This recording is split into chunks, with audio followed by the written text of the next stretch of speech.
The means of defense against foreign danger have been always the instruments of tyranny at home. The advancement of science and the diffusion of information is the best element to true liberty. The purpose of separation of church and state is to keep forever from these shores the ceaseless strife that has soaked the soil of Europe in blood for centuries. There are more instances of the abridgment of the freedom of the people by gradual and silent encroachments of those in power than by violent and sudden usurpations. Philosophy is common sense, with big words. Wherever the real power in a government lies, there is the danger of oppression. In our governments, the real power lies in the majority of the community, and the invasion of private rights is chiefly to be apprehended, not from the acts of government contrary to the sense of its constituents, but from acts in which the government is the mere instrument of the major number of the constituents. The truth is that all men having power ought to be mistrusted. A well-regulated militia being necessary to the security of a free state, the right of the people to keep and bear arms shall not be infringed. The accumulation of all powers, legislative, executive, and judiciary, in the same hands, whether of one, a few, or many, and whether hereditary, self-appointed, or elective, may justly be pronounced the very definition of tyranny. Knowledge will forever govern ignorance, and a people who mean to be their own governors must arm themselves with the power knowledge gives.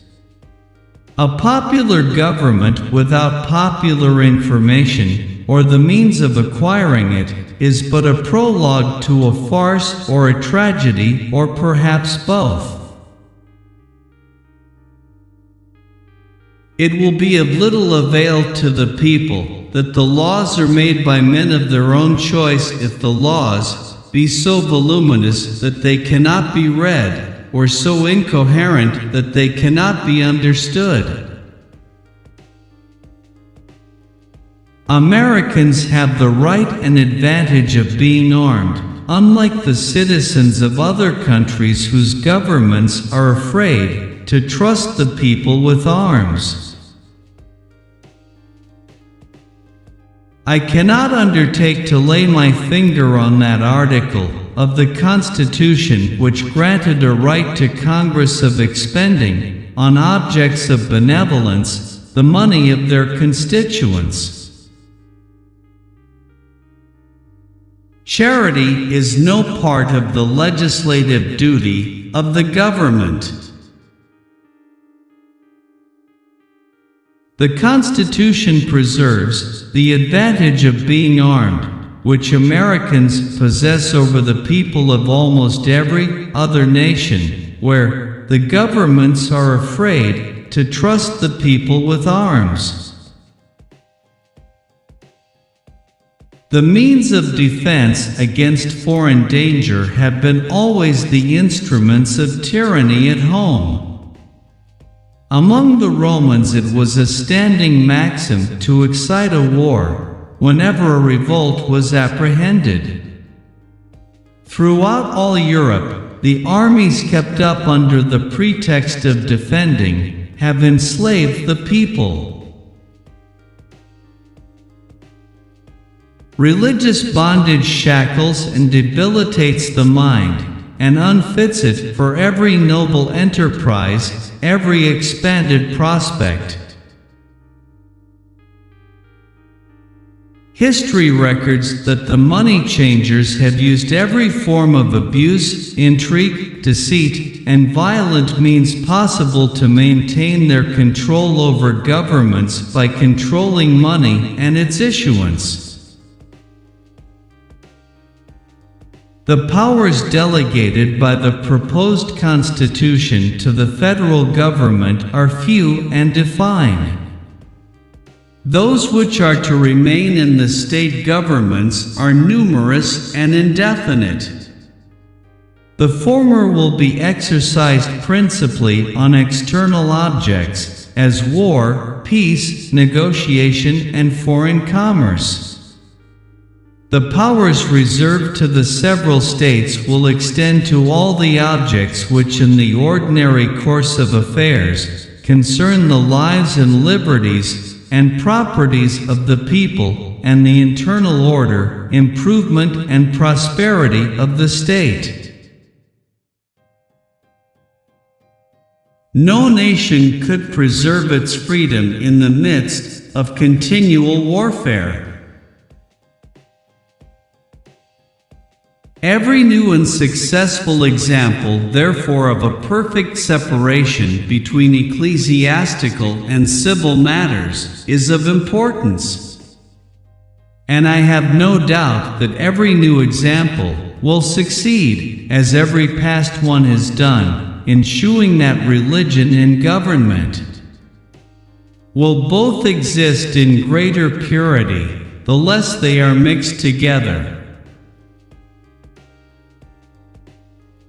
You must first enable the government to control the governed, and in the next place, oblige it to control itself. Knowledge will forever govern ignorance, and a people who mean to be their own governors must arm themselves with the power knowledge gives. Equal laws protecting equal rights, the best guarantee of loyalty and love of country. If men were angels, no government would be necessary. If angels were to govern men, neither external nor internal controls on government would be necessary. In framing a government which is to be administered by men over men, the great difficulty lies in this: you must first enable the government to control the governed, and the next place, oblige it to control itself. All men having power ought to be distrusted, to a certain degree. Where an excess of power prevails, property of no sort is duly respected. No man is safe in his opinions, his person, his faculties, or his possessions. Learned institutions ought to be favorite objects with every free people. They throw that light over the public mind, which is the best security against crafty and dangerous encroachments on the public liberty. Religious bondage shackles and debilitates the mind and unfits it for every noble enterprise.